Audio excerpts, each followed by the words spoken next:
반갑습니다. 저는 남원교당 재중단 단장을 맡고 있는 박정설이라고 합니다. 저는 자신성을 뽕찬 사정진운동 가운데 유문염주목으로 매일 아침 본문 보내기를 하고 있습니다. 제가 하게 된 동기는 적은 때부터 시작하였습니다. 저희 둘째 며느리가 전주 교동교당에 입경을 해놓고 교당이 잘 나가지 않기 때문에 왜 안 나냐고 나무라기보다는 며느리 부처님에게 불공을 해왔다는 그런 심정으로 그래서 변화를 시켜봐야겠다는 그런 마음으로 며느리에게 이렇게 보내게 됐습니다. 그러다가 며느리에게만 보내는 것보다도 우리 단원들에게도 했으면 좋겠다 그런 생각이 들어서 우리 지중 단원들과 또 몇몇 제가 알고 있는 지인들까지 이렇게 보내게 되었습니다. 실천 방법으로는 매일 아침 5시에서 6시 사이에 적당한 본문을 찾아서 핸드폰으로 문자 전송을 하고 있습니다. 매일 한다는 것이 쉽지만은 않습니다. 귀찮은 날도 있고 하기 싫은 날도 있습니다. 그런데 본문을 기다리고 있는 사람들과 본문을 받아보고 흐뭇해하실 단원들을 생각하면서 그때마다 마음을 다시 챙겨 계속 하고 있습니다. 매일 본문을 선정하는 일도 신경이 쓰이고 머리가 아프기도 합니다. 본문 발송 대상자가 교도인은 아니고 일반인도 있기 때문에 그들이 이해할 수 있는 본문을 골라야 되고 너무도 긴 본문은 입력하기가 부담이 되고 한자를 병행해야 하는 본문은 피해야 하는 등 어려움이 있습니다. 저 생활 속 적용 사례를 말씀드려 보겠습니다. 최근에 아내와 가정사로 논쟁이 있어서 며칠 동안 팽팽한 긴장과 침묵의 시간을 보내고 마음 괴로운 시간을 보내게 되었습니다. 논쟁은 사소한 것에서 시작하였습니다. 오래된 화장실을 리모델링하여 깨끗한 화장실이 되고 보니 화장실 문짝이 마음에 걸려 아내에게 화장실 문을 바꾸자고 했더니 뭐다를 자꾸 돈을 들이라며 반대를 했습니다. 그러나 저는 화장실을 깨끗하게 고쳤으니 문도 새로 교체하고 싶었습니다. 그래서 몰래 혼자 가서 화장실을 마쳤습니다. 화장실 문을 맞춰버렸습니다. 드디어 화장실 문이 집에 도착하여 달고 보니 아내가 기왕 맞췄으면 색상이나 잘 맞추지 미적 감각이 그렇게 없냐며 그 실력이 나무이니 기존 문짝과 같은 나무 색상으로 해야지 그렇게 상의도 없이 뭐든지 혼자 하느냐며 전에 잘못됐던 일까지 들먹이는 바람에 제 마음이 몹시 불편했습니다. 그래도 저는 양심이 있어서 화장실 문을 맞춰놓고 와서 저녁에 일기를 쓰면서 특신급 시키면 1조에 공중사를 단독히 처리하지 말라고 하셨는데 기문을 지키지 못했구나 하고 반성을 했습니다. 그러니 그냥 넘어갔으면 좋을 때인데 지난날까지 들추는 바람에 마음이 몹시 불편해서 죄책점을 이루지 못하고 새 문짝을 떼버리고 그냥 그 문짝을 다시 달아버릴까 말까 여러가지 생각들이 꼬리에 꼬리를 물고 일어났습니다. 지 마음은 이렇게 요란한데 가해자진 아내는 무슨 일이 있으냐는 듯이 코를 골며 태평스럽게 잘만 자더군요. 그러다가 지난 9월 14일 아침에 법문을 보내려고 오늘은 어떤 법문이 좋을까 찾던 중 정산종사법의 도움편 19장 말씀이 딱 눈에 들어왔습니다. 말씀하시기를 물질 위주로 균등사회가 되겠는가, 중도정신이 골라져야 균등사회가 되고 투쟁 위로 평화가 되겠는가, 은혜를 서로 느껴야 참다운 평화가 세계가 되나니라 하는 말씀이 저희 가슴을 아리게 하였습니다. 순간 내가 지금 뭐하고 있는 거지? 아내와 투쟁을 하고 있지 않는가? 은혜를 서로 느껴야 참다운 평화가 세계가 된다는 말씀에 아내에 대한 은혜가 떠올랐습니다. 아내의 은혜를 생각하면 우리 가정이 오늘 있기까지 아내의 역할이 없었다면 어떻게 했을까? 누군들 다 나름대로 고생하고 살았겠지만 아내 역시 경제적 어려움과 아버님이 오랜 병상에 계셔서 병수발 등 이중고를 더 겪었습니다. 그런 가운데서도 교당 생활도 열심히 하여 전에 다녔던 수직교당에서는 항상 교무님 애로사항을 도와드렸고 교무님들에게 의지처가 되어드리기도 했었습니다. 이런 아내의 은혜를 생각하면 지가 날마다 얻고 다녀도 아내에 대한 큰 은혜를 다 갖기는 어렵습니다. 이렇게 아내의 은혜를 느끼는 순간 그동안 마음 불편했고 밤잠을 이루지 못했던 나의 어리석은 마음을 내려놓게 됐습니다. 그리고 언제 어디서 누구와 서운하고 불편한 일이 생기면 은혜를 먼저 생각하겠다는 것을 마음에 생기게 되었습니다. 서로 은혜를 느껴야 평화가 세게 된다는 본문 말씀을 통해 제 마음을 내려놓으니 모두가 편안해졌습니다. 아침마다 유문염으로 법문 문자를 보내는 것을 하지 않았더라면 많은 법문 중에서 시간적으로 저에게 맞는 법문이 눈에 쉽게 들어오기 어려웠을 것이고 침묵 시간은 더 길어지지 않았을까 생각합니다. 다음은 법문 보내기를 실천한 후 감상을 4가지 정도로 요약해서 말씀드리겠습니다. 첫째로 이렇게 매일 마음을 챙겨 법문 문자를 발송하더니 둘째 며느리가 변화가 되어 부패에 잘 나가고 있습니다. 어느 날 둘째 며느리에게서 전화가 왔습니다. 아버님 감사합니다. 원불교 법문이 현실 생활에 딱 맞는 말씀 같아요 하기에 그래 원불교는 생활종교다라고 대답해 줬습니다. 원불교는 시대와 대중한 종교다라고까지 말해 줘야 했었는데 미처 생각을 못했습니다. 요즘 교당에 잘 나가냐고 그러니 무슨 일이 있어 못 갔습니다. 다음 주에 꼭 나가겠습니다라고 약속을 받았습니다. 다음 일요일 아버님 약속을 지켰습니다 하고 전화가 왔습니다. 이것이 법문 문자 보내기의 불공의 효과였습니다. 두 번째, 법문 문자를 받아본 단원들이 반응이 상상이로 좋았습니다. 감사하다고 문자, 전화를 해주신 분도 계시고 어떤 분은 사모님에게 이것 좀 보라며 같이 봤다는 분도 계시고 법회에 대한 만나면 손을 잡아주신 분도 계시고 반가워해 주시며 한마디로 참 좋았다고 하신 분도 계시고 표정들이 흐뭇해 보였습니다.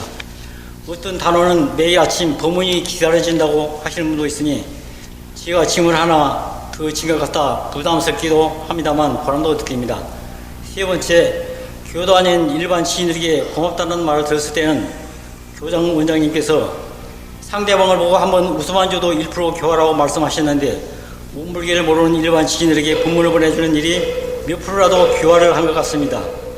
무엇보다 더 좋은 점은 법문 문자를 발송했더니 제 자신이 날마다 교전 법문을 읽게 되고 법문 말씀을 마음에 새기게 되고 이번 저희 가정의 경결당에서 큰 공부를 하였기에 경기가 공부하는 순간이구나 하는 것을 절실히 느꼈습니다.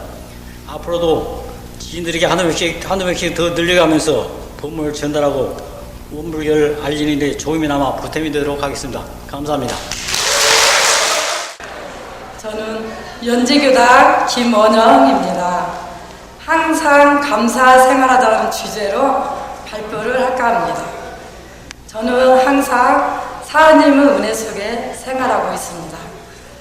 원불교 대도정법을 만나지 않았으면 과연 나는 어떻게 자라고 생활하고 있을지 지금도 아찔합니다. 아버지를 일찍 여의고 어머니 혼자 자식들을 돌보고 가르쳐야 하는 상황에서 형제들이 늘 도움을 주어 크게 자랐고 바르게 성장할 수 있도록 큰 버팀목이 되어 언제나 감사한 마음을 갖고 있습니다. 저는 서울에서 직장 생활을 하다가 원불교 교도인 신랑을 만나 결혼도 교당에서 하면서 원불교를 열심히 다니기 시작했습니다. 또 신랑의 은혜로 교장 생활도 열심히 했습니다. 단회 시간에는 저에게 정말 행복한 시간이었습니다. 휴화를 할 때에는 단장님이 감정을 해주시고 또 자유롭게 이야기를 할 때에는 정말 바로 이것이구나 하며 감사한 마음을 갖게 되었고 교당을 열심히 다녀야겠지라고 생각을 했다. 단회 시간에는 휴화를 통해 저에게 분발씀을 낼 수 있었고 저는 늘 항상 교전책을 가까이 하고 선진님들의 법어를 읽으면서 많은 깨달음을 얻기도 했습니다. 대종사님께 편지를 쓰라는 말씀에 열심히 편지를 쓸 때에는 직접 대종사님을 만난 것처럼 기쁨이 앞서기도 했습니다. 그러면서 법연이 얼마나 소중한지 알게 되었고 한 번씩 교당에 가고 싶지 않은 마음이 생길 때에는 단장님의 정성어린 모습에 나의 어리석음을 채찍질하기도 했습니다. 교당을 계속 다니다가 신랑이 직장을 정읍으로 오면서 저와 신랑은 교당 생활을 열심히 하고 있었습니다. 아이가 없던 저는 늘 아이가 생기게 해주세요라고 사모님께 매달렸지만 저의 정성심이 부족했는지 아이는 생기지 않고 신랑도 회사가 부도가 나는 바람에 2번이나 기도를 하고 또 하고 저는 기도에 사모님께 매달렸습니다. 하나님의 은혜를 알기에 원망보다는 감사하는 마음으로 기도를 매일 열심히 했습니다. 기도에 이르릴까?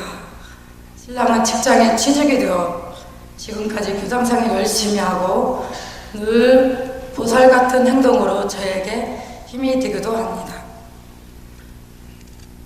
아기가 없는 저는 지금 입양도 생각하고 있습니다. 저에게 큰 아기가 올 수 있도록 말이에요. 저는 늘 기도와 자선, 연구를 통해 신앙과 수행에 정진하고 있고 사경쓰기 일기를 통해 나의 업장, 나 자신의 나쁜 습관들을 하나씩 고쳐줄 수 있도록 참여하고 반성하고 있습니다. 가정에서는 남편에게 불공을, 직장에서는 동료에게 불공을,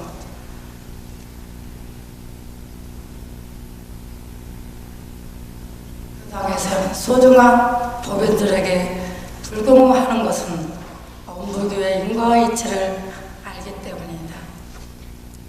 연지교당은 주위가 산으로 둘러싸여 있어 아름답습니다. 교당에 가까워 걸어갈 때에는 새소리, 바람소리, 자연에 매료되어 이런 교당을 다닐 수 있도록 해주시는 데 감사드립니다. 봄날 눈이 올 때에는 주변의 산들이 병풍처럼 나타나기도 합니다. 걷는데 불편함이 있지만 펼쳐지는 멋진 광경에 소리 없이 미소를 지으며 사은님의 은혜에 이렇게 행복한 순간을 맞이하고 있구나 기쁨을 느낍니다. 특히 우리 교당에는 우쿨렐레 팀이 있는데 연주도 하고 노래로 부르는 교도들은 마치 하나의 멋진 오케스트라장이 되기도 한 듯 젊음의 열기가 가득하답니다. 교모님의 공덕으로 직접 노래도 배우고 기쁨의 소리를 낼 수 있는 장이 마련되고 있습니다. 또한 이번 바다의 나눔의 장터를 통해 한 아이의 생명을 치료할 수 있는 기금을 마련할 수 있어 더욱 기쁩니다. 감사드립니다. 전문 교도들이 서로 도와주고 상생하는 도를 행할 때 항상 감사하고 있습니다.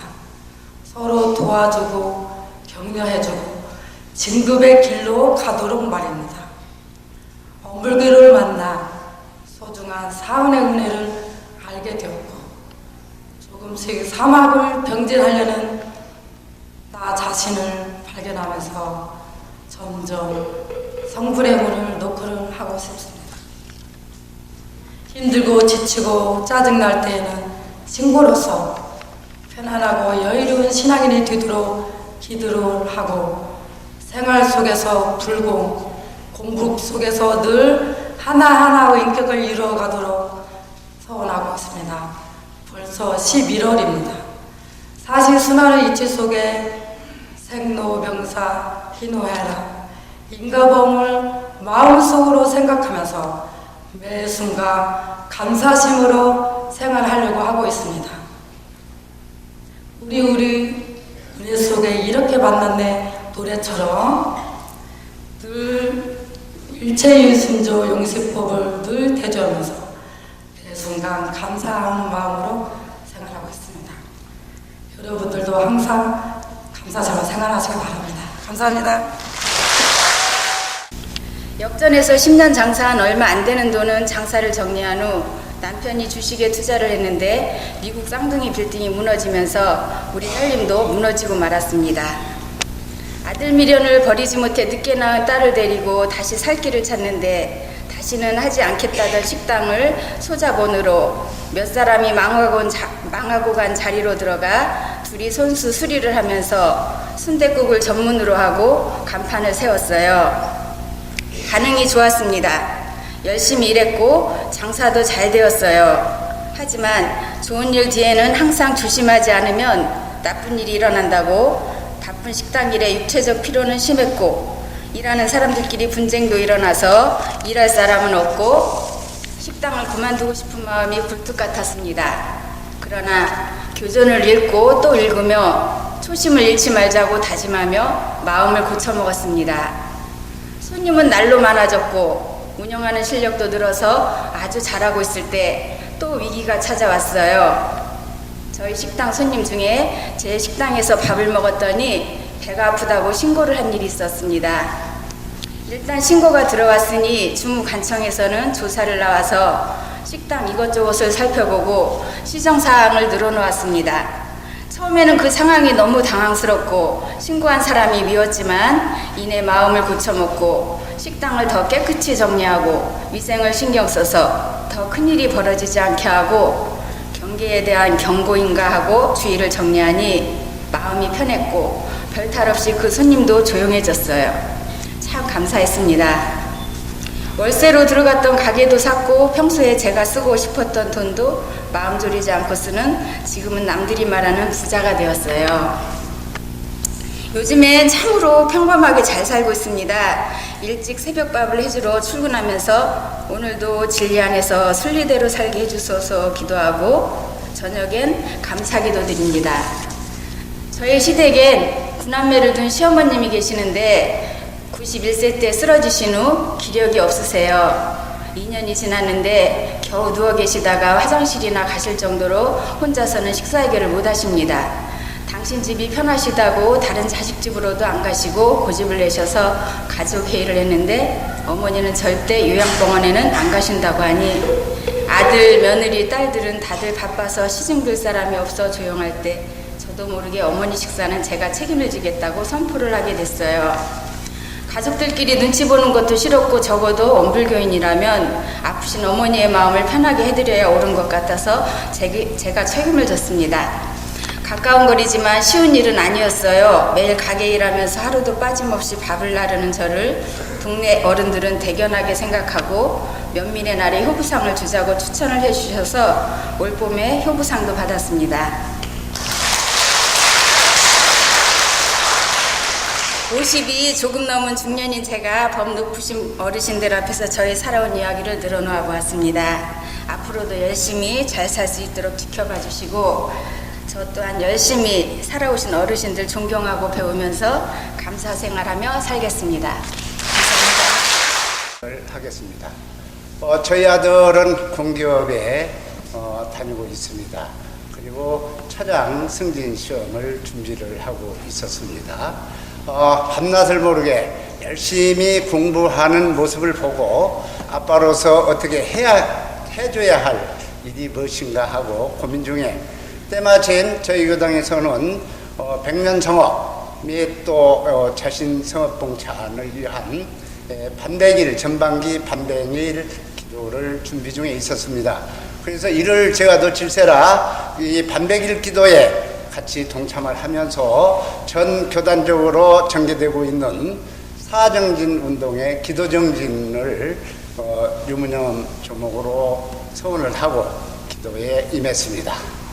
그리고 이제 기도가 시작이 됐습니다. 저는 아침 5시 30분 시간대를 선택을 해서 아침 일찍이 기도에 참여를 했습니다. 시간이 자꾸 가고 날짜가 감에 따라서 사람이 나태한 생각이 들죠. 아이고 나 오늘 날씨도 춥고 또 그러니까 좀 오늘 하루 좀 빼먹어 볼까 하는 이런 나태심이 생깁니다. 그럴 때마다 유무념을 생각하게 되죠. 또 제가 어떻게 서원을 했고 누구를 위한 기도입니까 이게?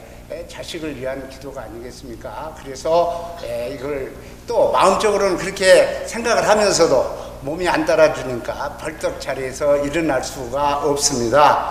그런데 제가 이몽사몽간에 이런 소리를 듣습니다. 이홍이 너 이러면 안 되지 않아 라고 하는 음성이 아닌 어떤 음성을 듣게 됩니다. 정신을 바짝 차리죠. 바짝 일어납니다. 목욕탕으로 가서 찬물로 머리를 감고 세수를 하고 교당에 나갑니다. 좌선을 하고 두 손을 합장하고 기도를 합니다. 법신불 사은이시여 세상에서 맑고 밝고 훈훈한 사람이 되고 또 몸담고 있는 회사와 사회를 위해서 봉사자가 되고 국가를 위해서 큰 공헌자가 될 수 있도록 함께하여 주시옵소서. 이렇게 간절하게 자식을 위한 기도를 드립니다. 그리고 또 필연적으로 여기에 덧붙여서 참회 기도가 나옵니다. 이것도 제가 두 손을 합장을 하고요. 또 참회 기도를 합니다. 법신불 사은이시여 불제자 이홍이는 사은님의 생각대로 세상을 살지 못하고 짐에 따라 살았나이다. 사은님의 은혜 속에서 사은님의 진리대로 살게 하여 주시옵소서. 이렇게 간절하게 기도를 올립니다. 하염없이 눈물이 나옵니다. 제가 이 기도 중에 50일 작정 기도 중에 흘렸던 눈물은 평생 흘려도 못 닿을 눈물을 50일 동안에 다 흘렸습니다. 제가 어머니가 열반하실 때도 그런 눈물을 흘려본 적이 없습니다. 이렇게 해서 기도가 진행이 됩니다. 드디어 시험 날이 다가왔습니다. 또 저희 교당에서는 부등을 기해서 또 가정에서 독경을 하고 있었습니다. 그때 시험을 보는 날 저희 집에 가정독경 순서가 되었습니다. 두 번째 순서에 저희 집에 독경을 하게 됐는데요. 시험 준비를 하고 시험을 치룰 9시에서 10시 시간에 저희 집에 독경을 했습니다. 교무님과 같이 저희 집에 같이 참석해 주신 교도님들의 정성을 들여 기도를 드렸습니다.